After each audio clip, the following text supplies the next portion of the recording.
Hello everyone, स्वागत है आप सबका आपके अपने यूट्यूब चैनल आर के मुनीम केमिस्ट्री क्लासेस पर।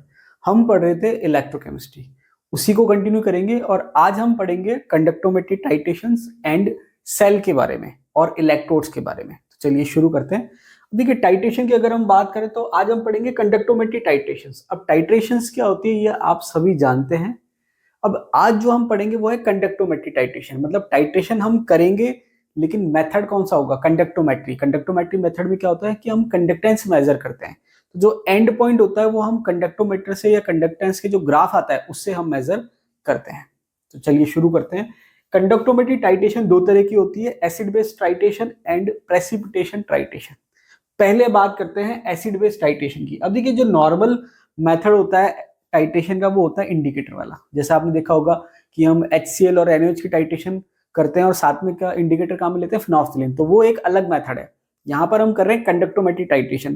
तो एक्चुअल में आपको करना क्या है? आपको करना ये है कि एग्जाम में क्वेश्चन आता है। क्वेश्चन क्या आता है कि ये एसिड है और ये बेस है और इसकी हमने टाइट्रेशन करी कंडक्टोमेट्री, तो ग्राफ कैसा आएगा? तो एक्चुअल में आपको ग्राफ पता होने चाहिए। 4 तरह के ग्राफ होते हैं 4 तरह की एसिड बेस टाइट्रेशन के लिए। एक एक करके चारों को देखते हैं। सबसे पहला है आपके एसिड बेस टाइट्रेशन में स्ट्रॉन्ग एसिड स्ट्रॉन्ग बेस, कि अगर आप स्ट्रॉन्ग एसिड और स्ट्रॉन्ग बेस की टाइट्रेशन करा रहे हो तो उसका ग्राफ कैसे आएगा? तो ग्राफ कैसे आएगा, एक तो आपको ग्राफ मैं बना के बता दूंगा कि भाई कैसे आया, तो वो आप याद भी कर सकते हो। और बहुत ज्यादा हम रटते हैं तो कई बार हम भूल भी जाते हैं, तो मैं आपको उसको समझाऊंगा भी कि ये ग्राफ आया कैसे। ठीक है, सबसे पहले बात करें स्ट्रॉन्ग एसिड और स्ट्रॉन्ग बेस टाइट्रेशन की। तो यहाँ पर एग्जाम्पल के लिए हमने स्ट्रॉन्ग एसिड लिया है HCl और स्ट्रॉन्ग बेस लिया है NaOH। अब देखिए, ये जैसे जैसे आप पढ़ेंगे आपको एक आइडिया हो जाएगा कि स्ट्रॉन्ग इलेक्ट्रोलाइट कौन से होते हैं और वीक इलेक्ट्रोलाइट कौन से होते हैं। तो अगर हम एसिड की बात करें तो HCl, HNO3, H2SO4 ये स्ट्रॉन्ग एसिड का एग्जाम्पल है। एसिटिक एसिड वीक एसिड का एग्जाम्पल है।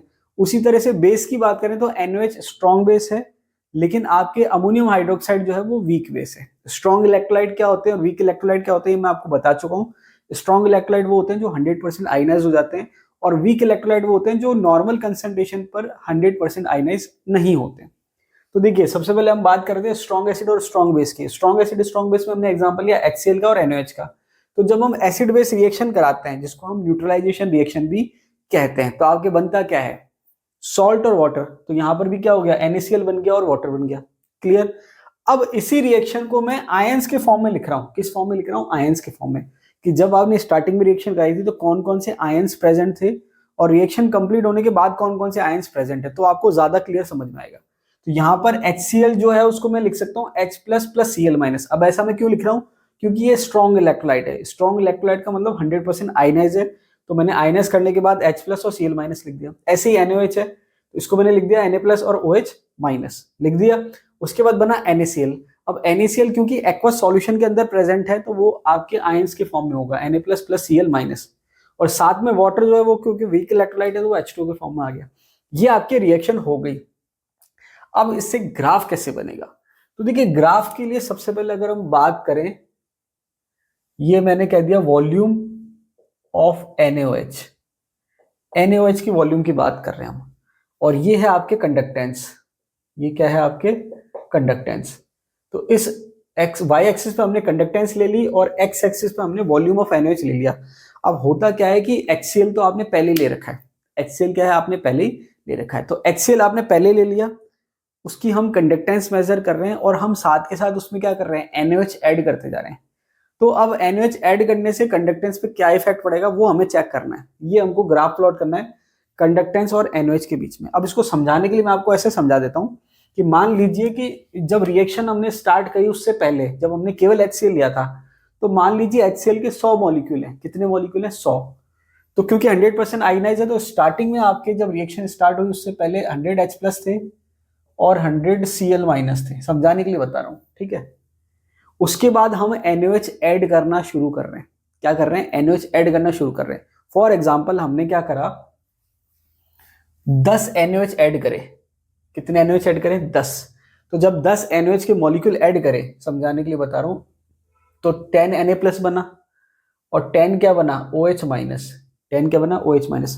अब जब मैं इसका नेट रिजल्ट निकालूंगा कि भाई ये आपस में रिएक्शन करेंगे, रिएक्शन करने के बाद नेट रिजल्ट क्या आया वो मैं यहां लिख देता हूं।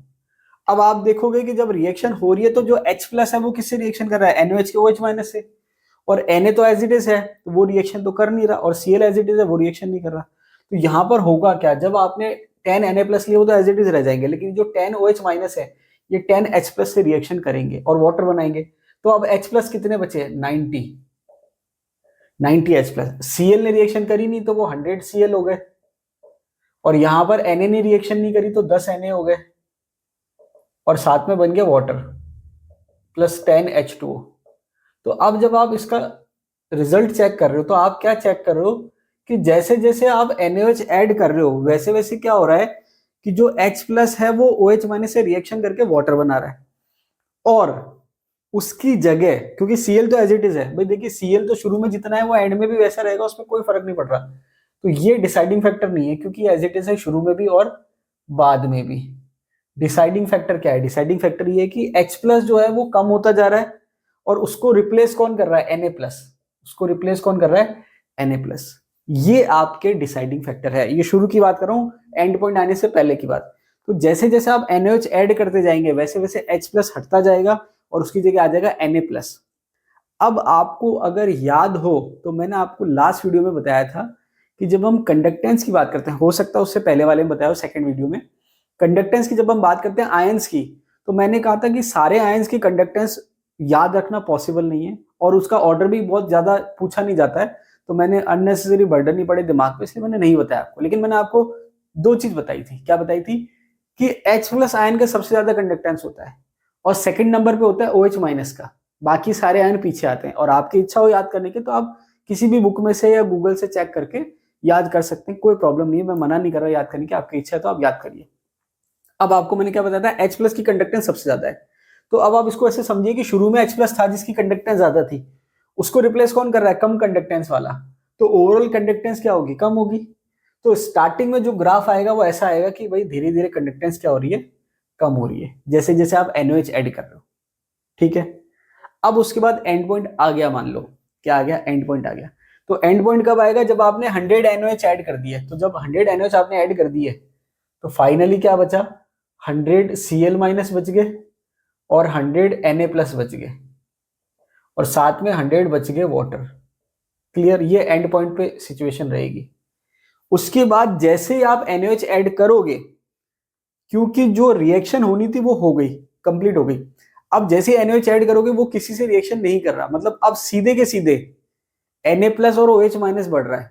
क्या हो रहा है, Na प्लस और OH माइनस बढ़ रहा है, जिसकी वजह से कंडक्टेंस क्या होगी, बढ़ेगी। तो बाद का ग्राफ आएगा ऐसे, तो फाइनली ग्राफ ऐसे आता है, पहले कम होगा और फिर बढ़ेगा वापस। ये ग्राफ जो पैटर्न है ये किसका है, स्ट्रॉन्ग एसिड और स्ट्रॉन्ग बेस का। तो अब आपको रटने की जरूरत नहीं है, समझने की जरूरत है। एक बार समझ लिया फिर याद भी रखना है।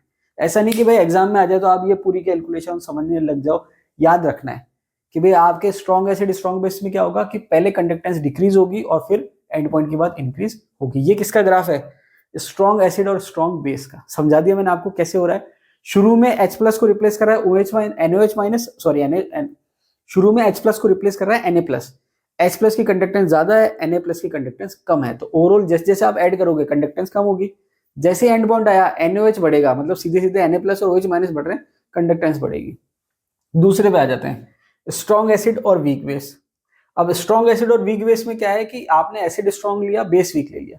तो इसके ग्राफ की जब हम बात करेंगे तो यहां पर मैं बना देता हूं। अब ये आपके वॉल्यूम जो है वीक बेस में आपने ले लिया volume of ammonium hydroxide NH4OH ले लिया आपने, और ये आपके हो जाएगा कंडक्टेंस, कंडक्टेंस, ठीक है, ये कंडक्टेंस हो गया। तो शुरू का जो कंसेप्ट है वो ये है, जैसे जैसे आप NH4OH ऐड करोगे, तो पहले मैं रिएक्शन बता देता हूं आपको strong acid and weak base की। आपने HCl लिया और आपने NH4OH लिया और रिएक्शन कराई, क्या बना, NH4Cl और H2O। अब NH4OH जो है वो वीक बेस है, वो क्या है, वीक बेस है, मतलब वीक इलेक्ट्रोलाइट है। नॉर्मली ऐसा होता है कि जितने भी सॉल्ट है वो सब स्ट्रॉन्ग इलेक्ट्रोलाइट की कैटेगरी में आते हैं। तो Na4OH जो है वो वीक इलेक्ट्रोलाइट है, लेकिन NH4Cl वीक इलेक्ट्रोलाइट नहीं है, वो स्ट्रॉन्ग इलेक्ट्रोलाइट है।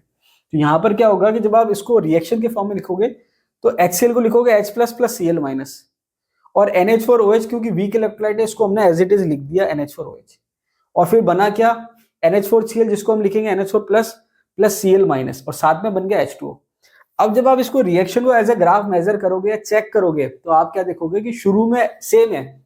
शुरू में क्या है कि जो H प्लस को यहाँ Na प्लस रिप्लेस कर रहा था, अब कौन रिप्लेस करेगा? NH4 plus. अब देखिए, अब आप सोचेंगे NH4OH तो वीक इलेक्ट्रोलाइट है, तो वो तो आयनाइज होगा नहीं। एक्चुअली होता क्या है, आपने सुना होगा, एक होता है कॉमन आयन इफेक्ट और एक होता है अपोजिट आयन इफेक्ट। दोनों में थोड़ा सा हिंट देता हूं कि अगर कोई इलेक्ट्रोलाइट है, वीक इलेक्ट्रोलाइट है, और उसके अंदर कोई आयन है, मान लीजिए जैसे एसिटिक एसिड है सपोज, तो एसिटिक एसिड में क्या बन रहा है? एसिडेट आयन और H प्लस, और साथ में एक स्ट्रॉन्ग इलेक्ट्रोलाइट ले लिया जिसमें एक आयन कॉमन है, जैसे मान लो HCl ले लिया, तो HCl में H प्लस है और एसिटिक एसिड में H प्लस है, तो कॉमन आयन की वजह से वीक इलेक्ट्रोलाइट का आयनाइजेशन कम हो जाता है। या फिर आप ऐसे समझ लो कि NH4OH के साथ NaOH ले लिया, तो अब NaOH में क्योंकि OH माइनस निकल रहा है तो इसका आयनाइजेशन जितना था उससे भी कम हो जाएगा।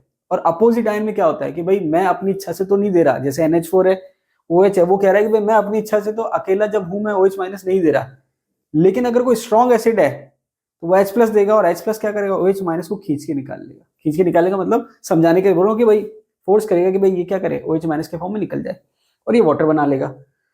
तो शुरू में जब आप NH4OH ऐड कर रहे हैं तो क्या हो रहा है? अपोजिट आयन इफेक्ट लग रहा है और उसकी वजह से जो H प्लस है NH4OH के OH माइनस से रिएक्शन करेगा और वाटर बना लेगा। तो आपको बचा क्या? NH4 plus. तो शुरू में क्या होगा कि H प्लस आयन कम होंगे, उसकी जगह अमोनियम आयन बनेंगे। वही वाली बात है, हाई कंडक्टेंस वाला जो आयन है वो हट रहा है और लो कंडक्टेंस वाला आयन जो है वो आ रहा है, तो कंडक्टेंस शुरू में क्या होगी? कम। ये वाला पार्ट सेम है। उसके बाद जब एंड पॉइंट आ गया, अब एंड पॉइंट आ गया, जितने आपने रिप्लेस करने थे कर लिए, अब आप क्या कर रहे हो? NH4OH ऐड कर रहे हो। अब क्योंकि NH4OH वीक इलेक्ट्रोलाइट है, क्या है? वीक इलेक्ट्रोलाइट है, और उसका आयनाइजेशन हो ही नहीं रहा है, तो जब आयनाइजेशन होगा ही नहीं तो कंडक्टेंस पे कोई फर्क पड़ेगा ही नहीं। मतलब जितने आयन पहले थे वैसे के वैसे हैं, और जब कोई आयन नया नहीं बन रहा तो कंडक्टेंस पे कोई फर्क नहीं पड़ रहा। तो बाद में आएगी स्ट्रेट लाइन। तो इसका ग्राफ कुछ इस प्रकार बनेगा। तो ये आपके हो गया स्ट्रॉन्ग एसिड और स्ट्रॉन्ग बेस, ये हो गया स्ट्रॉन्ग एसिड और वीक बेस। तो एक चीज तो समझ में आ गई कि जब आपने स्ट्रॉन्ग एसिड ले रखा है तो शुरू में तो कम होगा, बाद का पता नहीं। अगर बेस स्ट्रॉन्ग है तो बाद में बढ़ेगा, और बेस वीक है तो बाद में पैरेलल रहेगा। अब थर्ड पे आ जाते हैं। थर्ड है वीक एसिड और स्ट्रॉन्ग बेस। थर्ड क्या है? वीक एसिड और स्ट्रॉन्ग बेस। एग्जाम्पल ले लेते हैं। वीक एसिड का एग्जाम्पल है एसिटिक एसिड, और स्ट्रॉन्ग बेस है NaOH। ये क्या बनाएगा? सोडियम एसिटेट और वाटर। अब इसको आयंस के फॉर्म में लिखें तो क्योंकि ये वीक इलेक्ट्रोलाइट है इसको मैंने एज इट इज लिख दिया CH3COH। उसके बाद NaOH है। अब NaOH क्योंकि स्ट्रॉन्ग इलेक्ट्रोलाइट है मैंने लिखा Na plus plus OH minus. अब इसने बनाया है सोडियम एसिडेट। तो मैंने आपसे क्या कहा था कि जब हम एसिड और बेस की बात करते हैं तो वो वीक हो सकते हैं, लेकिन सॉल्ट जब बन गया तो वो मैक्सिमम केस में 99% केस में स्ट्रॉन्ग इलेक्ट्रोलाइट होता है। तो यहाँ पर सोडियम एसिडेट है, ये स्ट्रॉन्ग इलेक्ट्रोलाइट है, तो मैंने लिखा एसिडेट आयन और Na प्लस, साथ में लिख दिया वाटर। अब इसके ग्राफ की अगर हम बात करें तो ग्राफ की बात कर लेते हैं। ये यहां पर मैंने ले लिया वॉल्यूम ऑफ NaOH। क्या ले लिया? Volume of NaOH। और यहां पर हमने ले ली कंडक्टेंस। यहां पर हमने क्या ले ली? कंडक्टेंस। अब आपको करना क्या है? आपको ये ध्यान रखना है कि शुरू में आपने एसिटिक एसिड लिया। देखिए वॉल्यूम आप बेस का कब ऐड करोगे?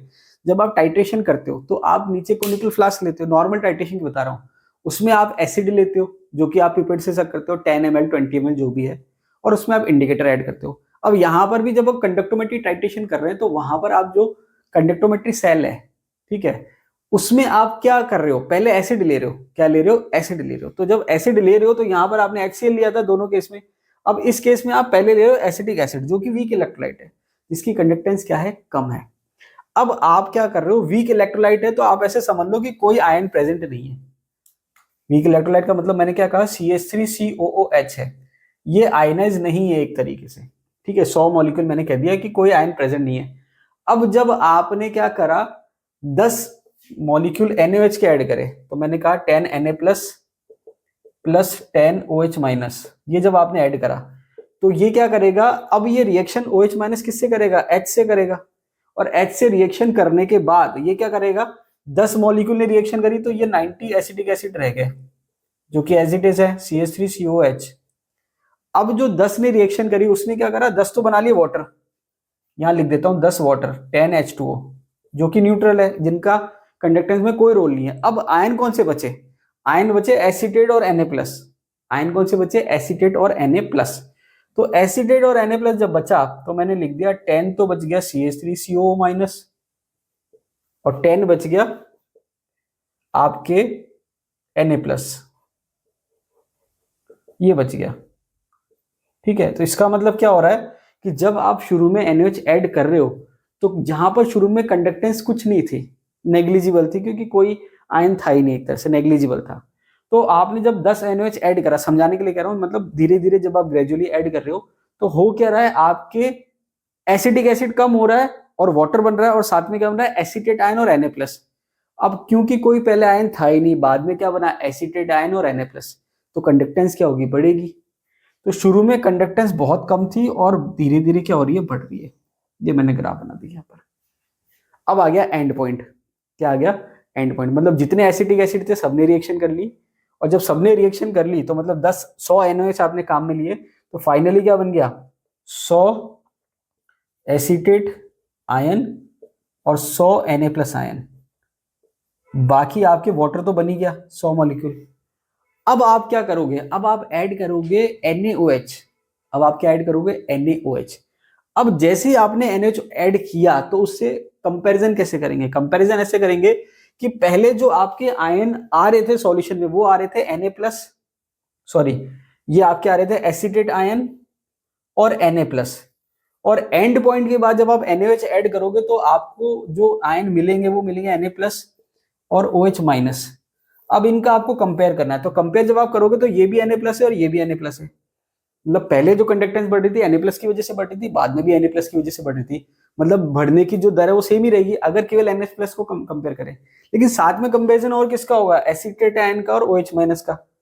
तो अगर आपको याद हो तो मैंने आपसे कहा था कि आप जब आयंस की कंडक्टेंस को देखोगे तो सबसे ज्यादा H+ की है, उसके बाद सेकंड नंबर पे OH- की है, बाकी सब पीछे हैं। तो पहले कंडक्टेंस बढ़ रही थी Na+ और एसीटेट आयन की वजह से, एंड पॉइंट के बाद कंडक्टेंस बढ़ेगी Na+ और OH- की वजह से। तो Na+ तो कॉमन हो गया, वो कंपैरिजन में फैक्टर काम नहीं आ रहा। अब कंपैरिजन किस में हो रहा है? एसीटेट आयन और OH- में। तो OH- की कंडक्टेंस ज्यादा है कंपेयर टू एसीटेट आयन, मतलब बढ़ तो पहले भी रही थी लेकिन अब और ज्यादा स्पीड से बढ़ेगी और ज्यादा तेजी से बढ़ेगी। क्यों? क्योंकि अब एसीटेट की जगह OH- बढ़ रहा है। तो अब एंड पॉइंट के बाद ग्राफ और शार्पली बढ़ेगा, ये ग्राफ आएगा इस टाइप से। तो ये ग्राफ किसका है? वीक एसिड और स्ट्रॉन्ग बेस का। तो इसका मतलब आपको क्या करना है? हाफ हाफ याद करना है। क्या याद करना है? Half half. हाफ हाफ का मतलब क्या हो गया कि अगर स्ट्रॉन्ग एसिड है तो शुरू में कम होगा, इसमें भी कम हुआ और इसमें भी कम हुआ। दूसरा, अगर स्ट्रॉन्ग बेस है तो बढ़ेगा एंड पॉइंट के बाद, इसमें भी बढ़ा और इसमें भी बढ़ा। अब चौथा है, तो चौथा जो है वो वीक एसिड और वीक बेस है। तो अब पूरा समझाऊं, खैर समझाऊंगा ही, लेकिन आपको एक चीज समझ में आ गई कि भाई आधा आधा पार्ट है। अब वीक एसिड का पार्ट कौन सा? ये वाला। और वीक बेस का पार्ट कौन सा? ये वाला। इन दोनों को मिला दो तो वीक एसिड और वीक बेस का ग्राफ बन जाएगा। अभी मैं वो भी समझा रहा हूं, लेकिन आपको एक चीज समझ आ गई कि अब आपको ग्राफ जो याद रखने हैं आधे आधे याद रखने हैं, अलग अलग लाइनें याद रखनी है। क्या याद रखनी है? एसिड की 2 लाइनें, स्ट्रॉन्ग में कम होगा, वीक में बढ़ेगा। बेस में कैसे याद रखनी है? स्ट्रॉन्ग में बढ़ेगा, वीक में पैरेलल रहेगा। ये आपने अलग अलग लाइन याद कर ली। अब जो भी कॉम्बिनेशन आप बनाओगे, स्ट्रॉन्ग स्ट्रॉन्ग तो पहले घटा फिर बढ़ा, स्ट्रॉन्ग वीक पहले घटा फिर पैरेलल हो गया, वीक स्ट्रॉन्ग पहले बढ़ा फिर और बढ़ गया, फिर आप कहोगे वीक और वीक पहले बढ़ा फिर पैरेलल हो गया। तो आप इसको सेपरेटली याद कर सकते हो। और ये हो कैसे रहा है ये मैंने आपको समझा दिया। अगर आपके समझ में नहीं आया, मान लीजिए कि थोड़ा दिमाग पे ज्यादा लोड पड़ रहा है, आपको समझ में नहीं आ रहा, कोई बात नहीं, याद कर लो। ग्राफ तो याद कर सकते हो। अब एग्जाम में क्वेश्चन क्या आता है कि स्ट्रॉन्ग एसिड और स्ट्रॉन्ग बेस का ग्राफ आएगा, फिर लैंग्वेज फॉर्म में देगा, पहले कम होगा फिर बढ़ेगा, पहले बढ़ेगा फिर कम होगा, पहले बढ़ेगा फिर पैरेलल होगा। तो अगर आपको याद है ग्राफ तो लैंग्वेज समझ जाओगे आप कि वो कौन सा ग्राफ पूछना चाह रहा है। नेक्स्ट ग्राफ दे रखा है वीक एसिड और वीक बेस के बीच में। अब वीक एसिड जब आपने स्टार्टिंग में लिया है, मतलब कोई आयंस प्रेजेंट नहीं है, मतलब उसका जो आयनाइजेशन है वो नेग्लिजिबल है। इसका मतलब जब आपने शुरू में एसिटिक एसिड लिया तो वो एज ए एसिटिक एसिड है, कोई आयन प्रेजेंट नहीं है। तो मैं यहां पर समझाने के लिए लिख देता हूं 100 CH3COOH, कोई आयन प्रेजेंट नहीं है। फिर आपने ऐड किया NH4OH, तो मान लीजिए मैंने 10 NH4OH ऐड किए, तो अगर NH4OH सेपरेटली लिए जाते अलग से तो वो आयनाइज नहीं होते, लेकिन जब आपने दोनों को ऐड कर दिया, वीक एसिड और वीक बेस को, तो अपोजिट आयन इफेक्ट लगेगा, और अपोजिट आयन इफेक्ट की वजह से क्या होगा कि H प्लस और OH माइनस जो है ये दोनों आपस में रिएक्शन करके वाटर बना लेंगे। अब बचा क्या, एसीटेट आयन CH3CO माइनस और साथ में अमोनियम आयन। इसका मतलब आयंस बन रहे हैं, कितने बनेंगे, 10 आपने लिए तो 10 ये और 10 ये, तो आयंस बन रहे हैं। इसका मतलब जब आप वीक एसिड में वीक बेस ऐड कर रहे हो तो शुरू में आयंस बन रहे हैं तो कंडक्टेंस बढ़ेगी। तो शुरू में कंडक्टेंस बढ़ रही है धीरे धीरे, ठीक है, बहुत ज्यादा तेज नहीं, धीरे धीरे बढ़ रही है, क्योंकि जो आयंस बने उनकी कंडक्टेंस बहुत ज्यादा नहीं है, धीरे धीरे बढ़ रही है। अब जब आपके टाइट्रेशन पूरी हो गई, मतलब आपने 100 NH4OH ले लिए, तो 100 NH4OH लेने के बाद क्या होगा, 100 एसीटेट आयन बन जाएंगे और 100 अमोनियम आयन बन जाएंगे, और साथ में तो वाटर बनेगा, और नो डाउट वाटर बनेगा ही बनेगा। अब इसके बाद जब आप NH4OH ऐड करोगे तो एसिटिक एसिड तो है नहीं अपोजिट आयन वाला, तो NH4OH रह जाएगा एज इट इज। क्यों, क्योंकि वो वीक बेस है और कोई अपोजिट आयन नहीं है जो उसको आयनाइज करा सके। तो जब आप और NH4OH ऐड करोगे एंड पॉइंट आने के बाद, तो वो एज ए NH4OH ही रहेगा, आयंस नहीं बनेंगे, और जब आयंस नए नहीं बनेंगे तो जो कंडक्टेंस पहले थी वैसी वैसी रह जाएगी, मतलब बाद में आएगी स्ट्रेट लाइन। तो अब हमने क्या देखा कि अगर आप वीक एसिड लेते हो तो शुरू में उसकी कंडक्टेंस बढ़ती है, और वीक बेस लेते हो तो बाद में उसकी कंडक्टेंस पैरेलल हो जाती है। तो ये आपको ध्यान रखना है। तो आप चाहे कोई सा भी ग्राफ लो, strong acid strong base, strong acid weak base, weak acid strong base, weak acid weak base, आप आसानी से याद कर सकते हो। ये तो हो गया आपके एसिड बेस वाले टाइट्रेशन कंडक्टोमेट्री। अब इसके बाद आपकी दे रखा है प्रेसिपिटेशन टाइट्रेशन। हालांकि प्रेसिपिटेशन पे कभी कोई क्वेश्चन पूछा नहीं है, लेकिन फिर भी छोटा सा है, देख लेते हैं क्या दे रखा है। प्रेसिपिटेशन टाइट्रेशन मतलब प्रेसिपिटेट बन रहा है। अब यहाँ पर आपको करना क्या है, प्रेसिपिटेशन का मतलब कि एसिड बेस में तो एसिड बेस की रिएक्शन हो रही है, प्रेसिपिटेशन में प्रेसिपिटेट बन रहा है, लेकिन है कंडक्टोमेट्री के अंदर ही। अब इसको अगर हम देखें, एक एग्जांपल दे रखा है AgNO3 और KCl की रिएक्शन दे रखी है, तो AgNO3 और KCl की रिएक्शन कराएंगे तो क्या बनेगा, KNO3 और AgCl। अब आप सब जानते हैं कि AgCl का व्हाइट पीपीटी होता है, क्या होता है, व्हाइट पीपीटी। तो जब आपने रिएक्शन कराई AgNO3 की, तो AgNO3 जब अलग से था तो आयनाइज था, मतलब स्ट्रॉन्ग इलेक्ट्रोलाइट Ag प्लस और NO3 माइनस। और KCl की जब हमने बात करी तो KCl क्या है, K प्लस और Cl माइनस। अब इसके बाद जब हम बात कर रहे हैं रिएक्शन के बाद क्या बन रहा है, तो KNO3 तो क्या है, सॉल्युबल है, सॉल्युबल इलेक्ट्रोलाइट है, तो K प्लस और NO3 माइनस। लेकिन AgCl जो है वो सॉल्ट है, लेकिन उसकी सॉल्युबिलिटी बहुत कम है। तो जब सॉल्युबिलिटी कम है तो एज ए पीपीटी रहता है, मतलब सॉल्युबल नहीं होता, ऐसे समझ लो। तो सॉल्युबल नहीं होगा मतलब आयनाइज नहीं होगा, मतलब ये AgCl के फॉर्म में। अब आपको कंडक्टेंस चेक करनी है, तो कंडक्टेंस कैसे चेक करेंगे कि शुरू में आपने AgNO3 लिया और ऐड आप कर रहे हो KCl, तो ये आपको दिमाग में रखना है कि क्या शुरू में ले रहे हैं और क्या बाद में ऐड हो रहा है, वरना तो फिर आप पूरा ही गड़बड़ कर दोगे। कहने का मतलब क्या है कि अब होता क्या है, देखिए RPSC है ये, अगर नेट और गेट का एग्जाम होता तो वो क्या करते हैं, वो उल्टा कर देते, यहाँ पर बेस की जगह एसिड कर देते। अब समस्या क्या होती है कि हम तो रट के गए और उसने चेंज कर दिया, तो क्वेश्चन हमारा गलत हो जाता। इसलिए हमेशा दिमाग खुला रखिए, एग्जाम में पूछा क्या है कम से कम 2-3 बार पढ़िए, तब जाके आंसर करना है। हम क्या करते हैं, रटा हुआ रहता है, क्वेश्चन शुरू हुआ अच्छा ये होगा, ये लो कर दिया आंसर, बाद में पता चला कुछ चेंजेस थे, नेगेटिव मार्किंग हो गई। बचना है इससे। हालांकि इतना ज्यादा आरपीएससी नहीं करती, लेकिन फिर भी आपको थोड़ा सा अलर्ट रहना है। अब जब हम बात कर रहे हैं तो मैंने आपको क्या कहा कि नीचे क्या दे रखा वॉल्यूम में, वो आपको ध्यान रखना है। ये पहले बेस चल रहे हैं सारे, और यहाँ पर इसने क्या करा, AgNO3 और KCl में से KCl बाद में ऐड कर रहा है, तो KCl नीचे लिखा हुआ है, तो शुरू में AgNO3 है।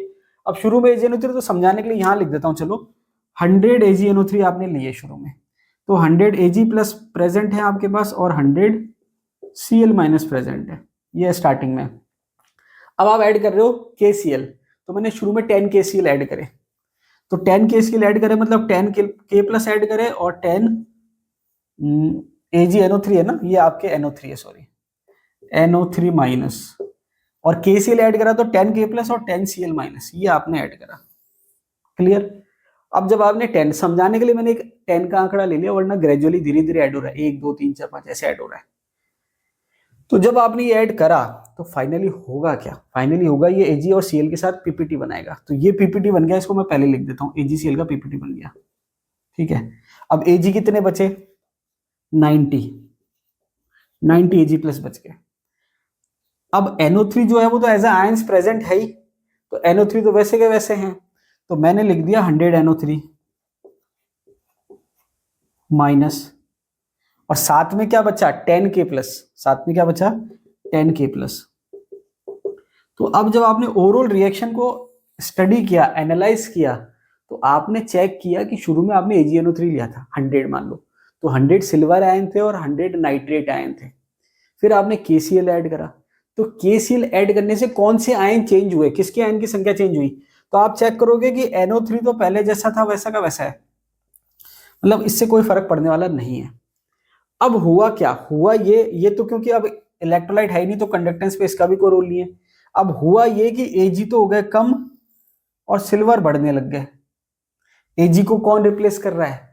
सॉरी, Ag सिल्वर एक ही बात बोल दी मैंने। Ag तो सिल्वर तो कम हो रहे हैं, सिल्वर आयन तो, और उसकी जगह पोटेशियम आयन आ रहे हैं। अब कंडक्टेंस पे क्या चेंज आएगा, ये इस बात पे डिपेंड करेगा कि दोनों में से किसकी कंडक्टेंस ज्यादा होती है। अगर मान लो सिल्वर की ज्यादा है और पोटेशियम की कम है, तो ज्यादा वाला हट रहा है और कम वाला आ रहा है, तो ओवरऑल कम हो जाएगी। और मान लो कि सिल्वर की कंडक्टेंस कम है, पोटेशियम की ज्यादा है, तो कम वाला हट रहा है और ज्यादा वाला आ रहा है, तो कंडक्टेंस बढ़ेगी। लेकिन ये नोट डाल के मैंने एक बात लिखी हुई है, potassium ions have same speed as that of silver ion. अब स्पीड से मतलब है मोबिलिटी से, और मोबिलिटी से मतलब है कंडक्टेंस से। इसका मतलब सिल्वर और पोटेशियम आयन की कंडक्टेंस जो है अप्रोक्सीमेटली सेम होती है। अब जब कंडक्टेंस सेम होगी तो मान लो 10 कंडक्टेंस वाला आया और 10 कंडक्टेंस वाला गया, कोई फर्क पड़ा क्या कंडक्टेंस में? कोई फर्क नहीं पड़ा, जितनी पहले थी उतनी रह जाएगी। इसका मतलब जब तक एंड पॉइंट नहीं आता तब तक तो वो ऐसी रेस चलेगी सेम टू सेम, ये वाला पार्ट कोई चेंज नहीं है। अब जब एंड पॉइंट आ गया, तो जब एंड पॉइंट आएगा तो सारे के सारे सिल्वर किस में कन्वर्ट हो गए? पोटेशियम में। तो 100 NO3 और 100 आपके पोटेशियम आयन हो जाएंगे। उसके बाद जब आप क्या ऐड करोगे, KCl ऐड करोगे, तो बाद में क्या आयंस की संख्या बढ़ रही है एंड पॉइंट के बाद। पहले आयंस की संख्या सेम है और जो आयन रिप्लेस कर रहा है वो भी सेम कंडक्टेंस का है। जैसे एंड पॉइंट आएगा उसके बाद कंडक्टेंस बढ़ेगा क्योंकि आयंस की संख्या बढ़ रही है, तो ये बढ़ गया क्योंकि स्ट्रॉन्ग इलेक्ट्रोलाइट ऐड हो रहा है बाद में। तो ये इसका प्रेसिपिटेशन का ग्राफ है। तो ये आपके जो टाइट्रेशन है वो मैंने आपको बता दी। इसमें आपके एसिड बेस टाइट्रेशन पे 2-3 बार क्वेश्चन आ रखा है, आरपीसी ने पूछ रखा है अलग अलग, कभी स्ट्रॉन्ग एसिड स्ट्रॉन्ग बेस, कभी week acid strong base, etc करके। तो एग्जाम में जब क्वेश्चन आएगा तो आपका गलत नहीं होना चाहिए, आपका सही होना चाहिए। देखिए, आप एक चीज दिमाग में फिट कर लो, अगर आपको सिलेक्ट होना है तो उसका एक सबसे इंपॉर्टेंट जो मूल मंत्र है वो ये है कि मैं जो पढ़ रहा हूं उसमें से अगर कोई क्वेश्चन आता है तो वो मेरा गलत नहीं होगा। ये कॉन्फिडेंस आपके अंदर होना चाहिए। भाई जो मैंने पढ़ाई नहीं उसमें से आ गया तो मैं क्या ही कर सकता हूं, लेकिन जो मैंने पढ़ रखा है उसमें से अगर आ गया और मेरा गलत हो गया तो फिर मेरा पढ़ना ही बेकार है। समझा रही बात? अगर आपने ये एक ठान लिया कि भाई जो मैं पढ़ रहा हूं, जो कंसेप्ट मैंने पढ़ लिए, जो चीजें मैंने पढ़ ली, उसमें से अगर कोई क्वेश्चन आ रहा है तो मेरा किसी भी हालत में गलत नहीं होना चाहिए। और ये अगर आपने इतनी एक्यूरेसी लेके आ गए कि भाई जो मैं पढ़ रहा हूँ, जितना मैं पढ़ रहा हूँ, जो क्वेश्चन मैं सॉल्व कर रहा हूँ उसमें से कोई क्वेश्चन आ रहा है और मेरा गलत नहीं हो रहा, मतलब आप सिलेक्ट होने के बिल्कुल नजदीक हो। अब कई बार मैं एक चीज देखता हूँ कि जो क्वेश्चन मैंने आपको पढ़ा रखा है वो टेस्ट में अगर बाई चांस आ जाए, बच्चे वही गलत कर देते हैं। तो आप ये सोचो कि अगर जो मैंने आपको क्वेश्चन दे रखे हैं शीट में वो एज इट इज पूरे के पूरे क्वेश्चन भी एग्जाम में आ गए तो भी आप सिलेक्ट नहीं हो पाओगे। क्यों? क्योंकि जो क्वेश्चन एज इट इज आपके पास है और वही आप गलत कर रहे हो, तो फिर आप क्या ही करोगे, नए क्वेश्चन तो क्या ही करोगे। इसलिए जो चीज आप पढ़ रहे हो, चाहे वो थ्योरी है, चाहे वो MCQ है, चाहे क्वेश्चन है, कुछ भी है, अगर उसमें से कोई चीज आती है तो वो गलत नहीं होनी चाहिए। नई चीज गलत हो जाए तो एक बार समझ में आती है कि भैया हमने पहली बार पढ़ा तो हम दिमाग नहीं चला पाए, लेकिन जो क्वेश्चन हमने सॉल्व कर रखा है, जो थ्योरी हमने डायरेक्ट पढ़ रखी है, जो एग्जाम्पल हमने डायरेक्ट पढ़ रखा है, अगर वो एग्जाम में आ रहे हैं और वो हम गलत कर देते हैं तो फिर तैयारी में आपकी कमी है। समझ आ रही बात? Best example of electrochemical cell और galvanic cell is Daniell cell. देखिए, डेनियल सेल जो है गैल्वेनिक सेल का एग्जाम्पल है, बेस्ट एग्जाम्पल है। एग्जाम में कई बार इस पे क्वेश्चन पूछे जा चुके हैं। अब डेनियल सेल होता क्या है, इसको हम रिप्रेजेंट कैसे करते हैं, तो देखिए डेनियल सेल का जो रिप्रेजेंटेशन है, रिप्रेजेंटेशन ऑफ डेनियल सेल, अब पहले तो ये देखें कि रिप्रेजेंटेशन ऑफ अ सेल होता क्या है। जैसे मान लीजिए मेरे जैसे स्टूडेंट है, मेरे जैसे स्टूडेंट का मतलब क्या है कि जिनको डायग्राम बनाना बहुत ही मुश्किल काम लगता है। जैसे मान लो सेल का डायग्राम बनाना है तो 2 इलेक्ट्रोड बनाओ, मतलब काफी टाइम कंज्यूम होता है। तो उसमें क्या है कि एक शॉर्ट तरीका दे रखा है कि भाई आप पूरा डायग्राम ना बना के शॉर्ट में रिप्रेजेंट कर दो, तो उसको हम कहेंगे रिप्रेजेंटेशन ऑफ अ सेल, जिसमें पूरी इंफॉर्मेशन होगी कि ये सेल है कैसा, उसको हम कहते हैं रिप्रेजेंटेशन। तो इसका रिप्रेजेंटेशन क्या दे रखा है, जिंक एक लाइन दे रखी है, और फिर है जिंक सल्फेट ब्रैकेट में है एक्वस, फिर 2 पैरेलल लाइन है। अब इनका मीनिंग क्या है मैं आपको बताऊंगा। कॉपर सल्फेट ब्रैकेट में एक्वस दे रखा है और एक लाइन है फिर कॉपर है। उसके बाद अगर हम देखें तो इसको दूसरी तरीके से भी रिप्रेजेंट कर सकते हैं। जिंक एक लाइन है, फिर यहां पर जिंक सल्फेट जो था वो एक्वस फॉर्म में था, तो इसको मैं जिंक आयन के फॉर्म में भी शो कर सकता हूँ। फिर 2 पैरेलल लाइन है, फिर मैंने कॉपर सल्फेट एक्वस था उसको मैंने कॉपर आयन शो कर दिया, और फिर कॉपर है। तो ये ओवरऑल सेल रिप्रेजेंटेशन है। तो यहाँ पर जब हम इसको सेल को देख रहे हैं तो इसमें क्या क्या चीजें हैं और कौन सी चीज किसको रिप्रेजेंट कर रही है वो हम अगर समझने की कोशिश करें तो यहाँ पर आप देखेंगे कि ये जो जिंक है ये एक तरह का मेटल है और ये है जिंक आयन। तो ये मेटल हो गया और ये उसी मेटल का आयन हो गया और बीच में एक लाइन है। तो जब इस तरीके से रिप्रेजेंटेशन है कि भाई मेटल है और मेटल आयन है और बीच में एक लाइन है, तो वो एक इलेक्ट्रोड को बता रहा है। किसको बता रहा है, इलेक्ट्रोड को। और इस तरह के इलेक्ट्रोड को हम बोलते हैं मेटल मेटल आयन इलेक्ट्रोड। मतलब मेटल है और उसका आयन है, उसको मेटल मेटल आयन इलेक्ट्रोड बोलते हैं। अभी टाइप्स ऑफ इलेक्ट्रोड हम पढ़ेंगे इसके जस्ट बाद में। तो ये एक इलेक्ट्रोड हो गया मेटल मेटल आयन, ये दूसरा इलेक्ट्रोड हो गया मेटल मेटल आयन। उसके बाद बीच में जो 2 पैरेलल लाइन है ये बताती है सॉल्ट ब्रिज को। किसको बताती है, सॉल्ट ब्रिज को। सॉल्ट ब्रिज एक्चुअल में सर्किट कंप्लीट करने का काम करता है। अब सॉल्ट ब्रिज के क्या क्या फंक्शन है, क्या क्या फीचर है, या सॉल्ट ब्रिज में कौन सा सॉल्ट काम में आता है, उसको हम आगे और डिस्कस करेंगे। तो हमने क्या देखा कि अभी तक जो हमने डेनियल सेल का रिप्रेजेंटेशन देखा तो हमने देखा 2 मेटल मेटल आयन इलेक्ट्रोड है और बीच में है सॉल्ट ब्रिज जो कि सर्किट कंप्लीट करने का काम कर रहा है। उसके अलावा आप चार्ज भी मेंशन कर सकते हो। अब चार्ज कैसे मेंशन कर सकते हो कि डेनियल सेल में एक एनोड होगा और एक कैथोड होगा। क्या होगा, एक एनोड होगा और एक कैथोड होगा। और गैल्वेनिक सेल में एनोड और कैथोड पे क्या चार्ज होते हैं ये मैंने आपको बता दिया। तो आप चार्ज भी मेंशन कर सकते हो लेफ्ट और राइट में एनोड और कैथोड के हिसाब से। अभी ये डिसाइड नहीं हुआ है कि एनोड कौन सा और कैथोड कौन सा है, अभी थोड़ी देर में क्लियर हो जाएगा आगे जब हम पढ़ेंगे। ये क्या कह रहा है, लेफ्ट इलेक्ट्रोड रिएक्शन ब्रैकेट में लिखा हुआ है एनोड। इसका मतलब लेफ्ट में जो है वो एनोड है इस रिप्रेजेंटेशन के अकॉर्डिंग, जहां पर ये कह रहा है ऑक्सीडेशन हो रहा है। राइट इलेक्ट्रोड रिएक्शन जिसको ये कह रहा है कैथोड है, वहां क्या हो रहा है, रिडक्शन। अब एनोड और कैथोड पे चार्ज क्या होगा ये सेल के अकॉर्डिंग वेरी कर जाता है। गैल्वेनिक में अलग है और इलेक्ट्रोलाइटिक में अलग है। लेकिन टाइप ऑफ जो रिएक्शन हो रही है, टाइप ऑफ रिएक्शन का मतलब ऑक्सीडेशन हो रहा है या रिडक्शन हो रहा है, ये फिक्स है दोनों ही सेल में। चाहे इलेक्ट्रोलाइटिक सेल हो चाहे इलेक्ट्रोकेमिकल सेल हो, दोनों ही सेल में एनोड पे ऑक्सीडेशन होता है और कैथोड पे रिडक्शन होता है। ये फिक्स है, ये आपको याद करना है कि चाहे कोई सा इलेक्ट्रोड कोई सा भी आपके सेल हो, एनोड पे ऑक्सीडेशन ही होगा और कैथोड पे क्या होगा, रिडक्शन ही होगा। अब कई बार हम भूल जाते हैं कि भाई किस पे क्या होगा और किस पे क्या नहीं होगा। अब मैं क्या है कि आप तो पता नहीं भूले ना भूले, मैं जरूर भूल जाता हूँ। मतलब मेरी जो मेमोरी है बहुत कम है, मतलब मुझे कोई चीज जल्दी से याद ही नहीं होती। 20 बार पढ़ लो 50 बार पढ़ लो फिर भी थोड़ा लगता है कि अरे थोड़ा डाउट है, चलो देख लेते हैं। तो थोड़े छोटे छोटे से हम क्या करते हैं, कोई ट्रिक बनाते हैं कि भाई इससे हमको कंफ्यूजन ना हो। तो जैसे मान लो मैं ही हूं, ऐसी कोई बहुत भयंकर ट्रिक नहीं है, सिंपल सा मैंने एक कंसेप्ट क्या लिया कि एनोड की जब मैं स्पेलिंग चेक कर रहा हूं, एनोड की जब मैं क्या चेक कर रहा हूं, स्पेलिंग, तो ANO तीसरे नंबर पे O आ गया। और कैथोड की जब मैं स्पेलिंग चेक कर रहा हूं तो CATHO, मतलब 1 2 3 4 5वें नंबर पे O आ रहा है। तो पहले O किस में आया, एनोड पे, तो इसमें पहले O आ जाएगा। O का मतलब ऑक्सीडेशन। बात समझ आई, एनोड में पहले O आ रहा है तो उसमें ऑक्सीडेशन होगा, तो कैथोड में रिडक्शन हो जाएगा। बात समझ में आ गई, एनोड पे ऑक्सीडेशन होगा कैथोड पे रिडक्शन होगा। ये मैं मेरे दिमाग में जो भी आता है मैं याद करने के लिए बना लिया, मैंने आपको बता दिया। आपको वैसे याद हो जाएगा, फिर भी नहीं हो तो आपको हेल्प मिल सकती है, नो डाउट मिलेगी आपको।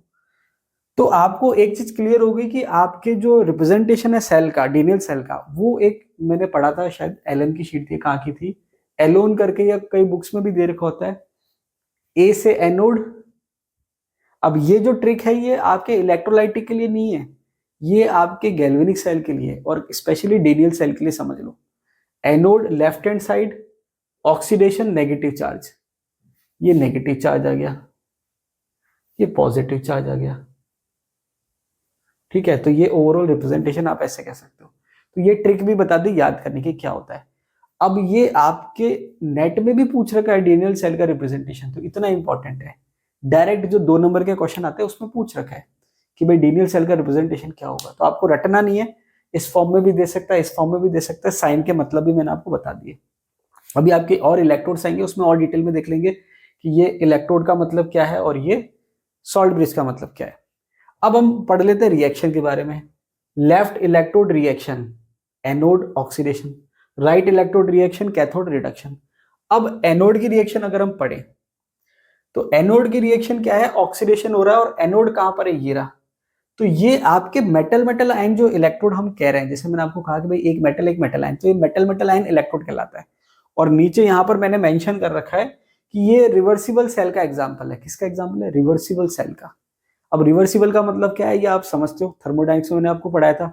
रिवर्सिबल मतलब जो दोनों डायरेक्शन में पॉसिबल है। अब रिवर्सिबल सेल जब मैंने आपको बताया था, रिवर्सिबल मैंने आपको पढ़ा रखा प्रोसेस, तो ये आपके जो इलेक्ट्रोड है रिवर्सिबल इलेक्ट्रोड है। तो रिवर्सिबल इलेक्ट्रोड का मतलब रिएक्शन दोनों साइड से हो सकती है। दोनों साइड से होने का मतलब क्या है कि जिंक जो है जिंक आयन भी बना सकता है, और जिंक आयन जो है वो जिंक भी बना सकता है। समझ में आई बात। तो मेटल मेटल आयन इलेक्ट्रोड में क्या होता है कि रिएक्शन दोनों साइड हो सकती है, कि भाई ऐसा जरूरी नहीं कि मेटल जो है मेटल आयन बनाए या मेटल आयन मेटल बनाए, डिपेंड करेगा कंडीशन पे कि वो इलेक्ट्रोड किसकी तरह बिहेव कर रहा है, एनोड की तरह बिहेव कर रहा है, कैथोड की तरह बिहेव कर रहा है। अब यहाँ भी मेटल मेटल आयन है और यहाँ भी मेटल मेटल आयन है। अब ये क्या कर रहा है, एनोड पे ऑक्सीडेशन हो रहा है, तो ऑक्सीडेशन को हम कैसे शो करेंगे। ऑक्सीडेशन का मतलब क्या है, इलेक्ट्रॉन का निकलना। कई बच्चों को ये नहीं पता होता ऑक्सीडेशन क्या होता है, रिडक्शन क्या होता है। ऑक्सीडेशन का मतलब होता है इलेक्ट्रॉन का निकलना, और रिडक्शन का मतलब होता है इलेक्ट्रॉन का ऐड होना। तो एनोड पे हो क्या रहा है, ऑक्सीडेशन, तो ऑक्सीडेशन में इलेक्ट्रॉन निकलेंगे। अब ध्यान रखना है कि इलेक्ट्रॉन मेटल से निकलते हैं, मेटल आयन से नहीं निकल रहे। नॉर्मल हम कई बार होता है ना कि इसका रिडक्शन हो गया, इसका ऑक्सीडेशन हो गया, तो हम केवल ऑक्सीडेशन याद कर लेते हैं। अब हम क्या करेंगे, जिंक 2+ आयन का ऑक्सीडेशन करा देंगे, नहीं।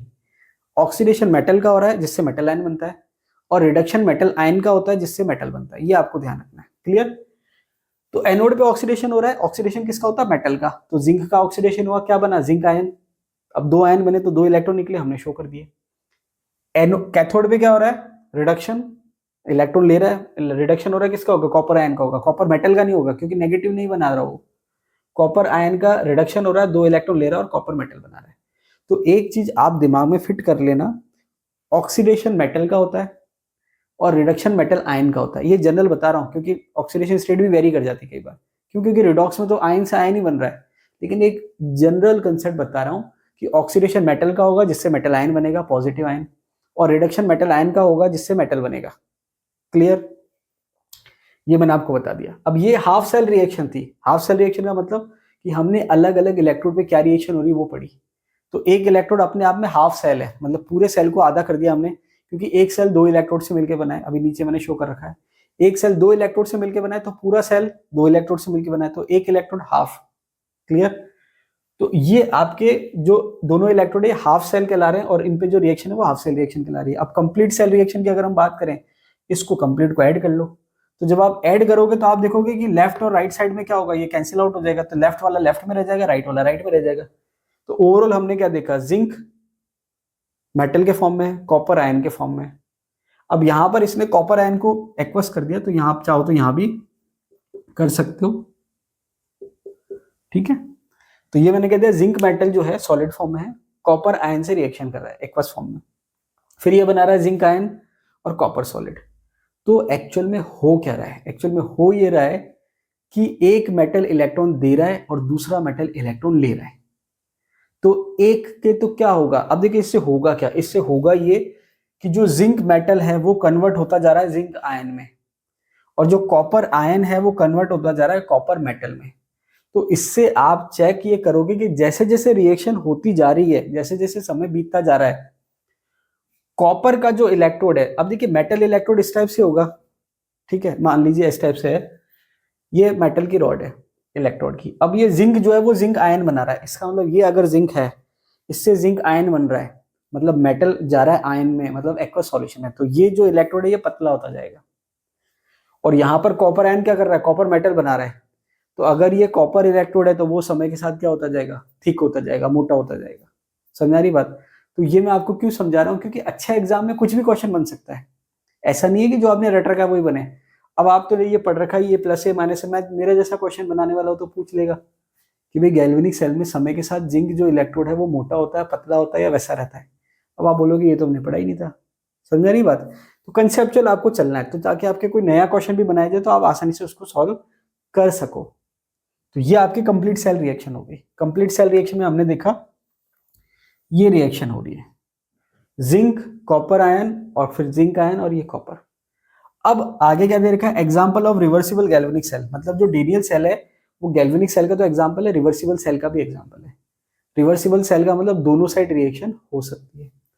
अब रिवर्सिबल सेल जो है वो किससे मिलकर बना है, रिवर्सिबल इलेक्ट्रोड से। तो रिवर्सिबल सेल में दो इलेक्ट्रोड होते हैं जो कि रिवर्सिबल इलेक्ट्रोड है, और ये जो दो इलेक्ट्रोड है इसमें एक है कैथोड और एक है एनोड। दोनों को हम क्या कह रहे हैं, हाफ सेल कह रहे हैं, और इन पर जो रिएक्शन हो रही है उसको हम क्या कह रहे हैं, हाफ सेल रिएक्शन। तो ये मैंने आपको एक्सप्लेन करा, क्या एक्सप्लेन करा, डेनियल सेल।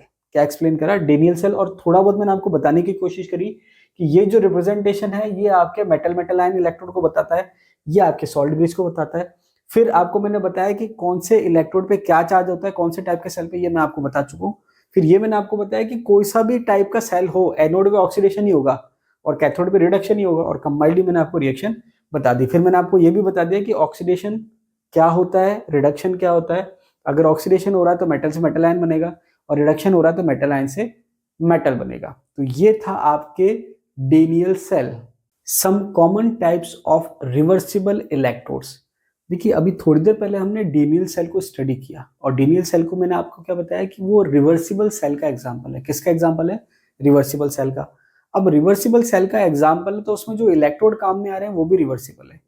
और डेनियल सेल में जो हमने इलेक्ट्रोड देखे वो कौन से टाइप के थे, मेटल मेटल आयन इलेक्ट्रोड। तो यहाँ पर जो कॉमन टाइप के इलेक्ट्रोड्स होते हैं वो मैंने आपको यहाँ पर एज अ एग्जाम्पल यहाँ पर मैंने मेंशन करे, ताकि आपको थोड़ा हिंट हो जाए, आइडिया हो जाए कि इलेक्ट्रोड कितने तरह के होते हैं और कैसे कैसे उसको रिप्रेजेंट करते हैं और उसकी रिएक्शन को कैसे लिखा जाता है। बिल्कुल बेसिक बेसिक एक एक एग्जाम्पल ले रखा है। तो सबसे पहले जो सबसे कॉमन 3 एग्जाम्पल है वो मैंने यहाँ मेंशन कर रखे हैं। तो देखिए common types of reversible electrodes की अगर हम बात करें तो सबसे पहला जो है, सबसे सिंपल सबसे common, metal metal ion electrodes.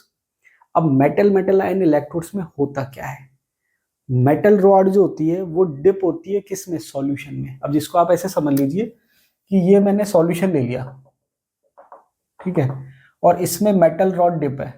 क्या है, मेटल रॉड डिप्ड है। अब इसमें एक बात जो इंपॉर्टेंट है वो ये है कि जिस मेटल की रॉड है उस सॉल्यूशन में उस मेटल का आयन होना चाहिए। फॉर एग्जांपल हमने डेनियल सेल में क्या लिया था, जिंक और जिंक सल्फेट का सॉल्यूशन। तो जिंक सल्फेट का सॉल्यूशन का मतलब क्या है, उसमें जिंक का आयन है। तो मेटल मेटल आयन इलेक्ट्रोड में क्या होना चाहिए कि जो मेटल रॉड है वो डिप्ड होनी चाहिए सॉल्यूशन में, और उस सॉल्यूशन में सेम मेटल आयन प्रेजेंट होना चाहिए। उसको हम कहते हैं मेटल मेटल आयन इलेक्ट्रोड। तो जो जिंक इलेक्ट्रोड था वो भी मेटल मेटल आयन इलेक्ट्रोड था, और जो कॉपर इलेक्ट्रोड था वो भी क्या था, मेटल मेटल आयन इलेक्ट्रोड था। अब यहाँ पर रिएक्शन हम कैसे बताते हैं, देखिए जब बेसिकली आप रिएक्शन शो करते हो हाफ सेल की, और केवल जब आप फ्रीली इलेक्ट्रोड की रिएक्शन शो कर रहे हो उसको रिडक्शन के फॉर्म में शो करते हैं। लेकिन जब आप एज अ सेल के अंदर शो करते हो तो फिर डिपेंड करेगा कि वो एनोड की तरह बिहेव कर रहा है या कैथोड की तरह बिहेव कर रहा है, रिवर्स हो जाती है रिएक्शन। तो जैसे ये रिएक्शन है ये रिडक्शन के फॉर्म में है, किसके फॉर्म में, रिडक्शन के फॉर्म में। तो ये रिडक्शन के फॉर्म में जब आप रिएक्शन लिखते हो तो कैसे लिखते हो कि मेटल आयन है एक्वस फॉर्म में, उसमें आप इलेक्ट्रॉन ऐड कर रहे हो, कितने इलेक्ट्रॉन ऐड कर रहे हो, जितना उस मेटल पे चार्ज है, और वो इलेक्ट्रॉन होने के बाद उसका रिडक्शन हो रहा है और वो क्या बना रहा है, मेटल। तो ये आपने जब रिएक्शन देखी तो आपने डेनियल सेल में देखा था कॉपर की, जब हमने रिएक्शन लिखी थी कॉपर आयन की कैथोड पे, क्योंकि कैथोड पे क्या होता है, रिडक्शन। तो कैथोड पे कॉपर आयन की रिएक्शन आपने कैसे लिखी थी, copper 2 plus ion plus 2 electron gives copper metal. तो होता क्या है कि जो रिएक्शन होती है आपके कोई भी इलेक्ट्रोड आप रिप्रेजेंट करते हो तो रिडक्शन के फॉर्म में शो करते हो। अगर मान लीजिए कि जब आपने सेल बनाया और वो इलेक्ट्रोड जो है वो आपके एनोड की तरह बिहेव कर रहा है जहां ऑक्सीडेशन होना है, तो रिएक्शन रिवर्स हो जाती है। रिवर्स का मतलब मेटल जो है मेटल आयन देगा और 2 इलेक्ट्रॉन देगा, जैसे कि जिंक के केस में हो रहा था। तो बेसिकली जब आप इलेक्ट्रोड की रिएक्शन शो करोगे, रिडक्शन फॉर्म में लिखोगे, तो ये हमने रिएक्शन शो कर दी। इसके बाद रिप्रेजेंटेशन होता है मेटल का, सॉरी इलेक्ट्रोड का। तो जैसे अभी मैंने आपको सेल का रिप्रेजेंटेशन बताया, ऐसे इलेक्ट्रोड का भी रिप्रेजेंटेशन होता है। तो हमने क्या कहा, मेटल है और मेटल का आयन है। अब कॉमा लगा दिया, एक डंडी लगा दी, दोनों चल जाता है, कोई दिक्कत नहीं है, ठीक है। मेटल और मेटल आयन। अब दूसरे टाइप का जो इलेक्ट्रोड है वो है गैस इलेक्ट्रोड। ये तो सबसे सिंपल था, ये थोड़ा सा डिफरेंट है, गैस इलेक्ट्रोड है। अब जैसे नाम से ही पता चल रहा है गैस इलेक्ट्रोड, इसका मतलब इसमें गैस काम में आ रही है। अब गैस इलेक्ट्रोड के डिफरेंट एग्जाम्पल हैं। अब जैसे इसका मैंने एग्जाम्पल बताया, डेडियल सेल में जिंक इलेक्ट्रोड भी था, कॉपर इलेक्ट्रोड भी था, एग्जाम्पल हो गए। ऐसे गैस इलेक्ट्रोड में सबसे कॉमन एग्जाम्पल है जो आपको पढ़ने में भी आता है और काम में भी आता है और क्वेश्चन भी आते हैं, वो है हाइड्रोजन इलेक्ट्रोड। सबसे इंपॉर्टेंट इलेक्ट्रोड है, सबसे इंपॉर्टेंट इलेक्ट्रोड इन द, जब हम गैल्वेनिक वो सीरीज पढ़ेंगे, ठीक है, यहाँ पर पोटेंशियल की जब सीरीज पढ़ेंगे तो वहां पर आप रेफरेंस के तौर पे काम में लेते हैं हाइड्रोजन इलेक्ट्रोड। अब हाइड्रोजन इलेक्ट्रोड जो है, नाम से पता चल रहा है कि भाई इसमें हाइड्रोजन गैस काम में आएगी। अब हाइड्रोजन इलेक्ट्रोड जो है या जो गैस इलेक्ट्रोड है वो कैसे वर्क करता है, अगर मैं इसको हाइड्रोजन इलेक्ट्रोड के रेफरेंस से समझाने की कोशिश करूं, तो हाइड्रोजन इलेक्ट्रोड में क्या होता है कि एसिड होता है और उसके ऊपर हम हाइड्रोजन गैस को जो है बबल करते हैं, मतलब हाइड्रोजन गैस को हम एसिड के साथ रिएक्शन कराने की कोशिश करते हैं। तो एसिड है और ऊपर हम हाइड्रोजन गैस क्या कर रहे हैं, बबल कर रहे हैं एसिड में। तो ये आपके एसिड और हाइड्रोजन गैस हो गई। अब होता क्या है कि जो हाइड्रोजन गैस है वो कंडक्टिंग नहीं है, और अब इलेक्ट्रोड का काम ही क्या है, सेल बनाना, सर्किट बनाना, तभी तो करंट फ्लो होगा। तो अगर हाइड्रोजन गैस कंडक्टिंग नहीं है तो फिर वो सर्किट कैसे कंप्लीट होगा, फिर वो इलेक्ट्रोड की तरह कैसे बिहेव करेगी। उसके लिए हम एक मेटल काम में लेते हैं या मेटल का वायर काम में लेते हैं, ज्यादा सही रहेगा। अब मेटल का वायर ऐसा है कि वो हाइड्रोजन गैस में भी है और वो एसिड में भी कांटेक्ट में है। तो अगर आपने ऐसा मेटल ले लिया जो रिएक्शन कर रहा है एसिड के साथ, तो फिर हो गया काम। आपको ऐसा मेटल लेना है जो कंडक्टिंग भी हो और एसिड के साथ रिएक्शन भी ना करे। तो बेस्ट एग्जांपल है प्लेटिनम। तो इस केस में क्या होता है कि जब आप हाइड्रोजन इलेक्ट्रोड लेते हो तो आपने नीचे एसिड ले लिया, ऊपर हाइड्रोजन गैस ले ली, और बीच में आपके क्या हो गया, प्लेटिनम वायर आ गया। अब देखिए यहाँ डायग्राम मैंने नहीं बना रखे, आप गूगल पे जाना, डायग्राम सर्च करना, आपको मिल जाएंगे, कोई सी भी बुक देखना आपको मिल जाएंगे। फिर जो चीज मैं समझाना चाह रहा हूँ वो आपको मिल जाएगी। अब देखिए यहाँ पर बहुत ज्यादा थ्योरेटिकल में नहीं जाना चाह रहा, जो जो आपके काम की चीजें हैं एग्जाम के पॉइंट ऑफ व्यू से वो मैं आपको समझा रहा हूँ। बाकी थ्योरेटिकल चीज जो है मैं आपको वर्बली समझाने की कोशिश कर रहा हूँ।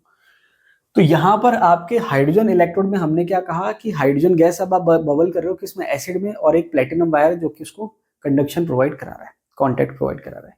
अब यहाँ पर जब आप इसकी रिएक्शन लिखोगे, रिवर्सिबल सेल की रिएक्शन लिखोगे, हाफ सेल की, तो आप क्या लिखोगे, H+ आयन जो है जो कि एसिड में प्रेजेंट है, इलेक्ट्रॉन ले रहा है और क्या बना रहा है, हाइड्रोजन गैस। तो यहाँ पर आपके रिएक्शन हो रही है और क्या क्या हो रहा है, H+ आयन से हाइड्रोजन गैस बन रही है। यहाँ पर क्या हो रहा था, मेटल आयन से मेटल बन रहा था, ये हो गया। अब इसका रिप्रेजेंटेशन जो होता है वो कैसे है, प्लेटिनम जो है वो जो मैंने आपको वायर बताया वो हमने मेंशन कर दिया, उसके बाद हाइड्रोजन गैस मेंशन कर दी, उसके बाद H+ एक्वस फॉर्म में हमने मेंशन कर दिया। अब आपको ध्यान क्या रखना है कि हमको एक चीज ध्यान रखनी होती है कि जब भी हम रिवर्सिबल इलेक्ट्रोड की बात कर रहे हैं तो आपको एक चीज ध्यान होनी चाहिए कि कौन सा आयन रिवर्सिबल फॉर्म में है, कौन सा आयन रिवर्सिबल फॉर्म में है। तो यहां पर मेटल आयन रिवर्सिबल फॉर्म में था कि भाई ये यहां से रिएक्शन करेगा और वापस से मेटल आयन बन जाएगा। यहाँ पर H+ आयन रिवर्सिबल फॉर्म में है, H+ आयन हाइड्रोजन गैस बना रहा है, वापस H+ आयन बना रहा है। इस चीज का आपको ध्यान रखना है। दूसरी बात क्या है, मैं आपको यहाँ बता देता हूँ, आगे भी कहीं ना कहीं आएगा, कि आप जब इलेक्ट्रोड पोटेंशियल निकालोगे वहां एक कंसंट्रेशन का फैक्टर भी काम में आता है, कि जो इलेक्ट्रोड है उसका पोटेंशियल क्या है वो वहां पर कंसंट्रेशन पे डिपेंड करता है। अब जैसे यहाँ पर हम मेटल मेटल आयन इलेक्ट्रोड की बात कर रहे हैं, तो जो मेटल सॉलिड में है उसकी एक्टिविटी तो 1 होती है, कितनी होती है, 1, ध्यान रखना, आगे काम आएगा, आगे भी बता दूंगा। और जब एक्वस फॉर्म में है तो उसकी कंसंट्रेशन क्या होगी उस पर डिपेंड करेगा इलेक्ट्रोड पोटेंशियल। तो इसकी जो है एक्टिविटी वेरी करती है, एक्वस जो आयन है उसकी वेरी करती है, इसकी फिक्स है 1। ऐसे ही जब हम यहाँ पर बात करेंगे तो प्लेटिनम तो मेटल है जो कि कंडक्शन का काम कर रहा है। अब हाइड्रोजन गैस जो है उसका प्रेशर भी वो करेगा, मैटर करेगा कि पोटेंशियल क्या है, और जो H+ एसिड में है उसकी कंसंट्रेशन भी मैटर करेगी कि उसका पोटेंशियल क्या है। तो अभी हमने 2 पढ़ लिए इलेक्ट्रोड, कौन सा पढ़ लिया, एक मेटल मेटल आयन पढ़ लिया और दूसरा पढ़ लिया गैस इलेक्ट्रोड। आगे दे रखा है सेल। अब देखिए सेल क्या होता है, सेल एक्चुअल में डिवाइस है। क्या डिवाइस है? अगर आप देखेंगे स्टार्टिंग में जब हमने इलेक्ट्रोकेमिस्ट्री स्टार्ट किया था तो मैंने आपको एक डेफिनेशन बताई थी इलेक्ट्रोकेमिस्ट्री। क्या डेफिनेशन बताई थी?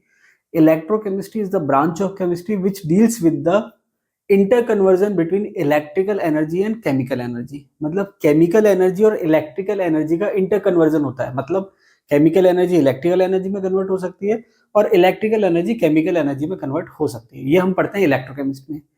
अब ये होती होती किसके माध्यम से?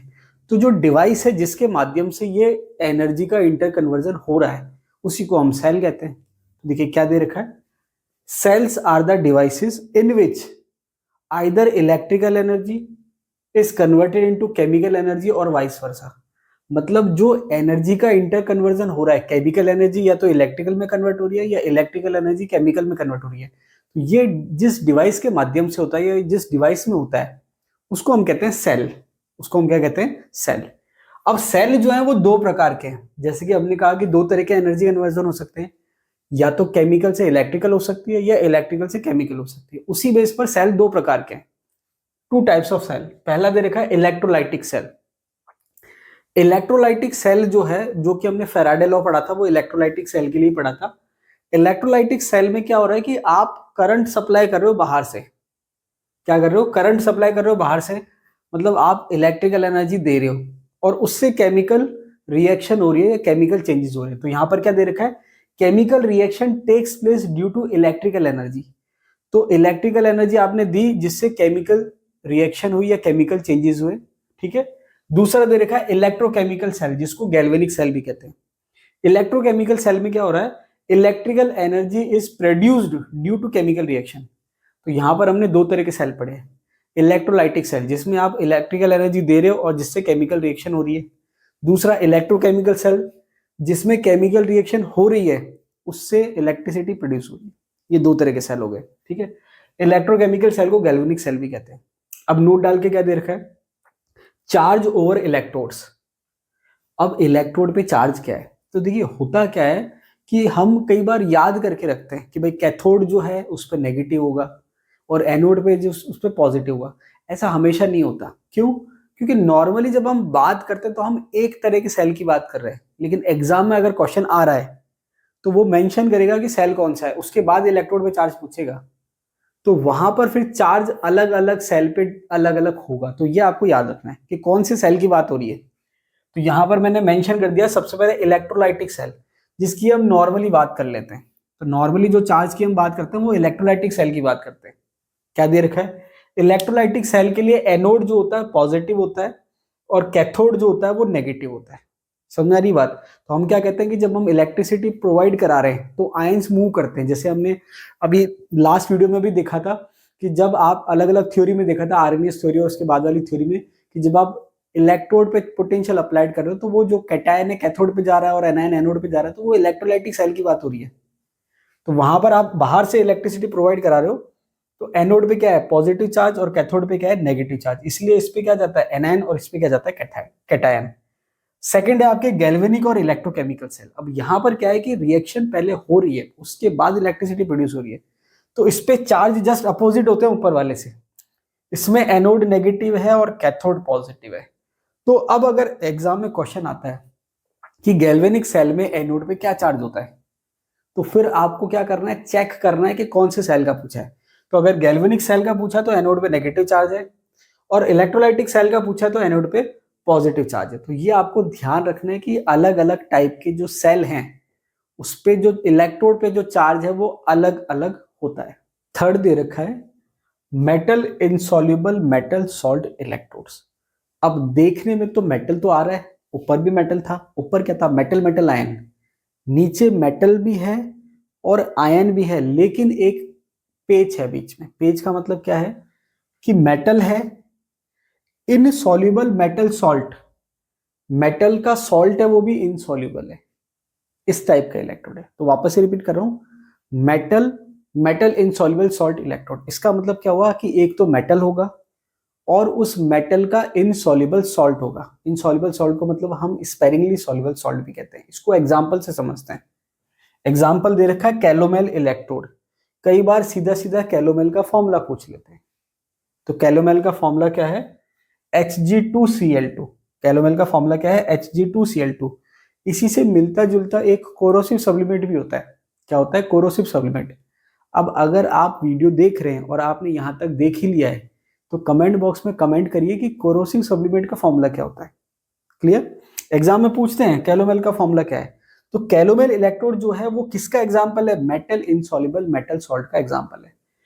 Metal insoluble metal salt electrode का एग्जाम्पल है। अब यहां पर अगर हम बात करें रिएक्शन की, तो रिएक्शन से पहले मैं रिप्रेजेंटेशन की बात कर देता हूं। रिप्रेजेंटेशन में Hg है, Hg का मतलब मरकरी है। अब मरकरी आप जानते हैं कि उसकी फिजिकल स्टेट क्या है? लिक्विड फॉर्म में होता है। Hg2Cl2, Hg2Cl2 जो है सॉलिड फॉर्म में है। देखिए आपको अगर याद हो तो मैंने एक कॉलरस लॉ की एप्लीकेशन बताई थी जिसमें स्पेरिंगली सॉल्युबल सॉल्ट आए थे कहीं ना कहीं। तो मैंने आपको बताया था कि आपको ध्यान ये रखना है कि कौन कौन से सॉल्ट स्पेरिंगली सॉल्युबल सॉल्ट होते हैं, मतलब जिनकी सॉल्युबिलिटी बहुत कम होती है, या ऐसे समझ लो जो पीपीटी के फॉर्म में रहते हैं। कैसे ही समझ लो आप, जैसे अभी हमने प्रेसिपिटेशन टाइटेशन में देखा था AgCl, तो AgCl की जो सॉल्युबिलिटी होती है बहुत कम होती है। ऐसे ही Hg2Cl2 है, ये सॉलिड फॉर्म में। साथ में KCl है, साथ में क्या है? KCl।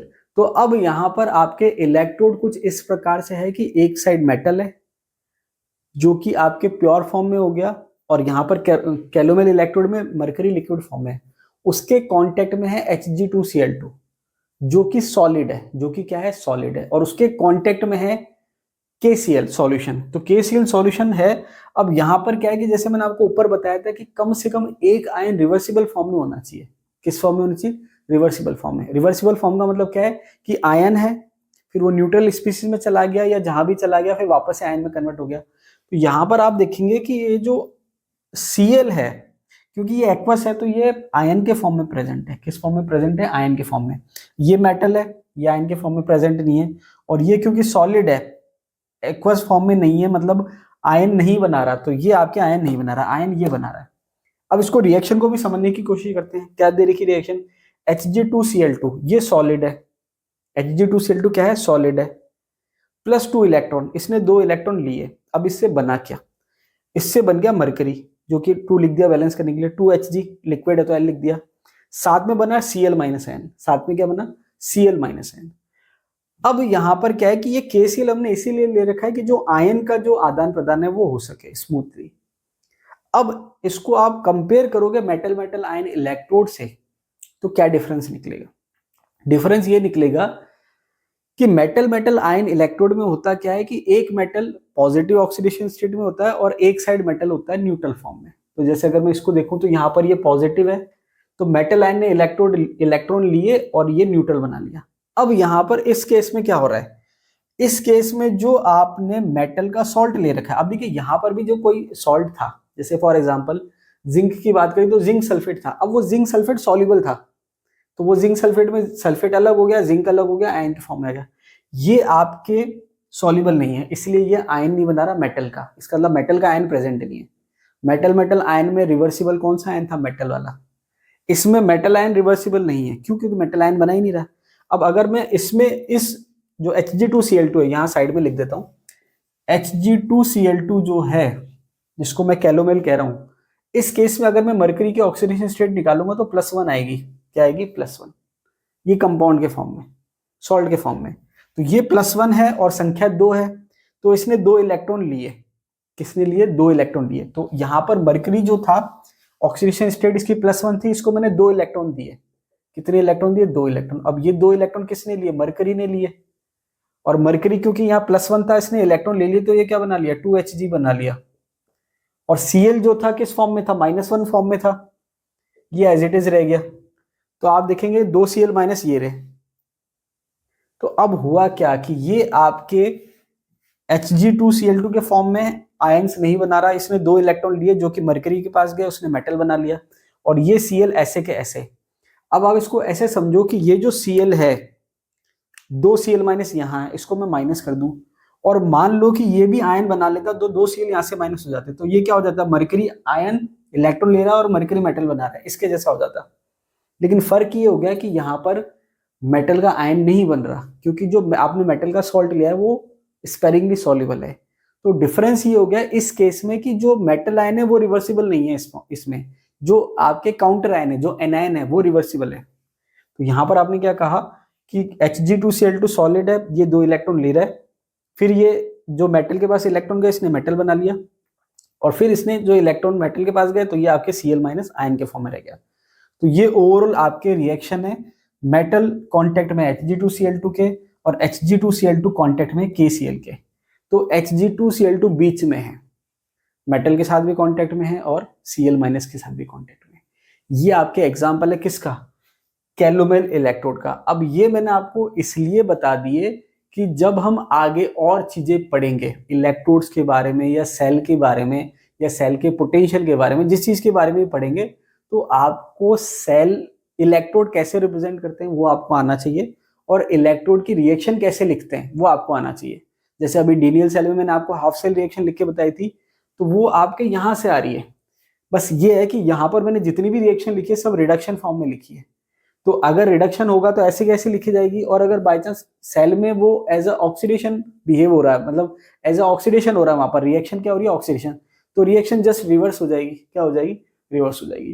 तो ये आपके जो सबसे कॉमन इलेक्ट्रोड्स थे 3 तरह के, metal metal ion, gas electrode और metal metal insoluble salt electrode, ये मैंने आपको बता दिया। इसके अलावा एक रिडॉक्स इलेक्ट्रोड भी होता है, क्योंकि आपके इतना काम के नहीं है, क्वेश्चन नहीं आ रखे, इसलिए मैंने आपको नहीं बताया। नाम बता देता हूँ, रिडॉक्स इलेक्ट्रोड भी होता है। तो ये आपके थे टाइप्स ऑफ रिवर्सिबल इलेक्ट्रोड्स। आज के लिए इतना ही। अगर आपको वीडियो पसंद आया तो वीडियो को लाइक कीजिए। अगर आप चैनल पे नए हैं तो चैनल को सब्सक्राइब कीजिए, ताकि आपका जो कोर्स है वो स्मूथली चलता रहे। तो अभी के लिए इतना ही, मिलते हैं अगली वीडियो में, तब तक के लिए धन्यवाद।